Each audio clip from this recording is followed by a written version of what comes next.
राज्य अजिंक्यपद कबड्डी स्पर्धेसाठी दीपाली पुजारी हिची कोल्हापूर संघात निवड।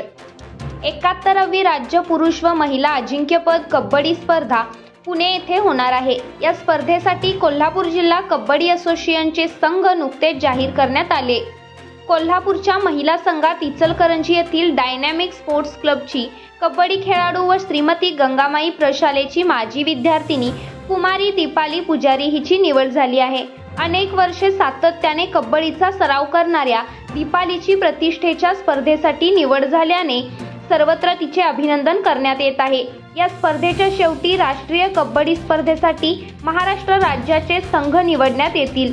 दीपालीच्या डायनॅमिक स्पोर्ट्स क्लबचे अध्यक्ष श्री संजय कुडचे, कार्यवाहक श्री शेखर शहा, ज्येष्ठ संचालक श्री भूषण शहा, श्री अतुल बुगड, श्री बाळासाहेब काकडे, श्री राहुल कुलकर्णी यांचे मार्गदर्शन लाभले।